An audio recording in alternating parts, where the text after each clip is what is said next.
Okay, now we will see the theory for damped harmonic oscillator. Here what we do is, we have already seen how to set up the theory for a body executing simple harmonic motion.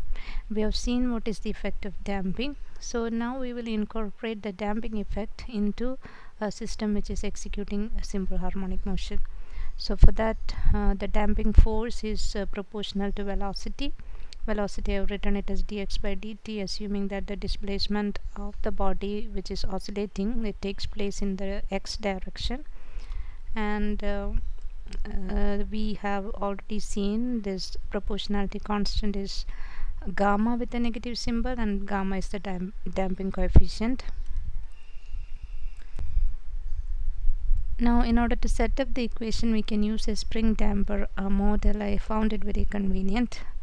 What we have is, we will assume that a body whose mass is m is attached to a rigid support through a spring whose spring constant is k, and we assume this to be the x direction. We can stretch it along the x direction and release it, and it will be executing oscillations.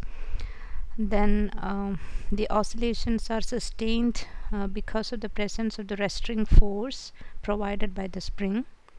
And in the event of damping, the system will be losing its energy, and it is given represented by this symbol, or this is the damper whose damping coefficient is gamma.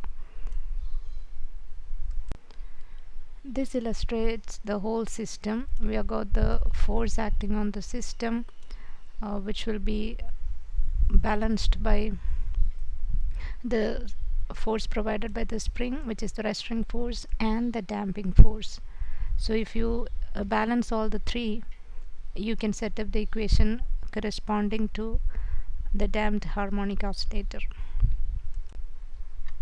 It is shown here. You can see that m into d square x by dt square, that is equal to negative kx minus gamma into dx by dt. So this equation represents the concerned equation when damping is present, equation of body which is executing a simple harmonic motion in the presence of damping. Here what you have to pay attention is all these various symbols which are appearing in this equation. Why is it so? Is because in different places you will see different symbols for the same term. For example, what you have to pay attention is, here you have got capital letter K, which is the spring constant, and gamma is the damping coefficient. And if you are confused about the symbol, what you can do is m into d square x by dt square, it has got the dimension of force, that is actually the force. So all these terms kx should have the dimension of force. Gamma into dx by dt should also have the dimension of force. So from that concept, you will be able to easily arrive at the units for k and gamma. For example, kx should be in the unit of Newton, so k should be in the unit of Newton per meter. Similarly, gamma into dx by dt should be the same as Newton, so that means gamma should have the unit of Newton second per meter.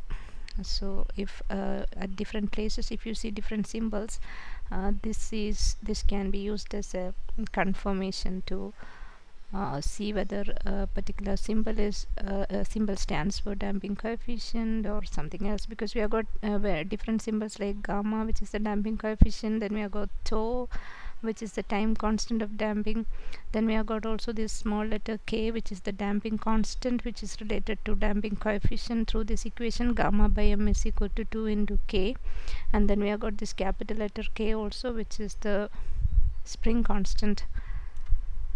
Then another thing that I want to remind you is that we have got this k by m, which is related to the frequency of oscillation, as root of k by m is equal to omega 0, and omega 0 is taken to be the natural frequency of oscillation.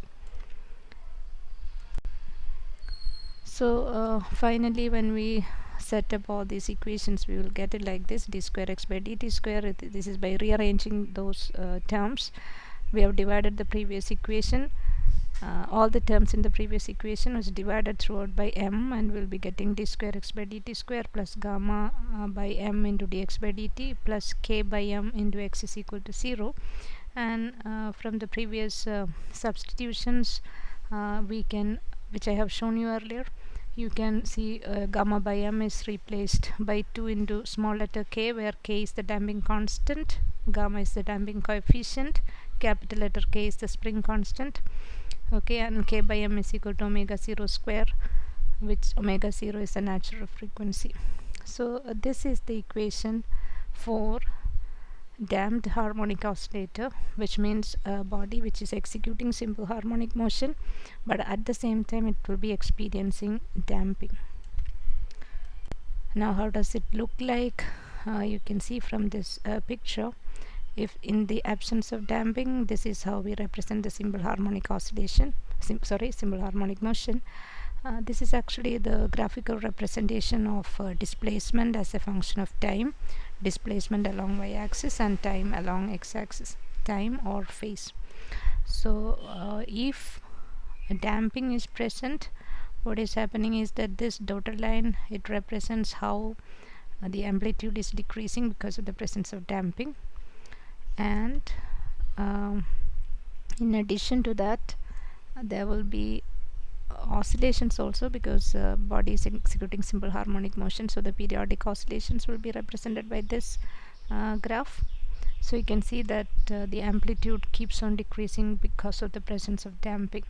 So this represents a simple harmonic motion, which is indicated by the frequency of oscillation omega 0, and this represents damping, which is measured in terms of gamma, which is the damping coefficient.